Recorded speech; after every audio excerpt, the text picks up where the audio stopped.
Okay, so ah okay, so ito po yung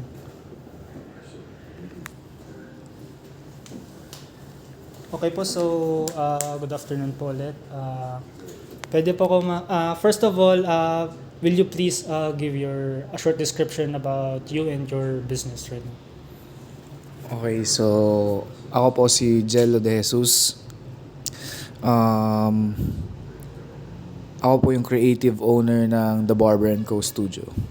And The Barber & Co. Studio is a barbershop specialty na ini-improve namin for men's grooming at it started 2019 from me as the barber or creative owner ng The Barber & Co. Studio. Okay. So let's proceed to the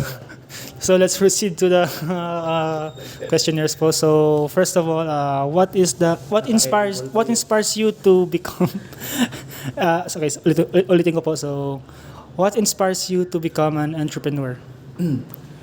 Basically, yung hard truth na fear of being an average na katulad ng iba. So, ginusto ko yung entrepreneur kasi unusual path siya na hindi tinatahak ng lahat at hindi possible para sa lahat. So, na rin, valuation. Okay, Yan. self-evaluation. So, Nag-uulog ka, Sir Gagab. okay na po yung Cut mo na lang. Sige po kaya. So, proceed po tayo sa next question. So, when did you start your business po? And if possible, magbigay po kayo ng parang... Okay, so it's like what I said earlier, 2018 talaga nag-start na ako nag-barbering. Tapos 2019 ko siya napag-decidean na i-pursue. Sige. So, okay. So, let's... next question po tayo, Kuya. So, how much money did you have or you need to start yung business niyo po ngayon? Hindi ko talaga sure kung magkano pero kung matatandaan ko, nag-start lahat yun sa madaming training, tas investment na little by little ng mga tools, tsaka mga basic equipments. So, hindi ko maalala kung magkano lahat. To be honest. So, I think kung sa years pag-uusapan hanggang nag-start, siguro mga 200 to 300,000 as a start-up. Loan po ba yun or ano? Accumulated. So bali parang inipon niyo po. Sige. So next naman po. Next question number 4.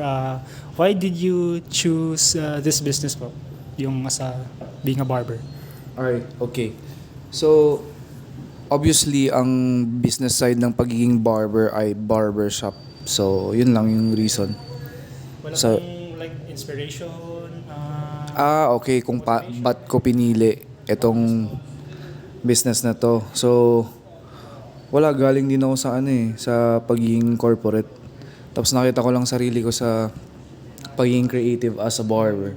So, yun yung outlet ko. Yun yung gusto kong tahakin. Kasi nakaka-inlove talaga siya. Gawin. So, yun. Yun lang. Okay lang. So na tos yun. last question na lang po kaya. So what are the strategies that help you make your business successful? So ano po yung ginawa niyo para mapalago to? Your secret sauce po. Siguro yung experience ng good communication tsaka people management yung pinaka-fundamental. Tapos strategies, ang dami ko nang ginawa.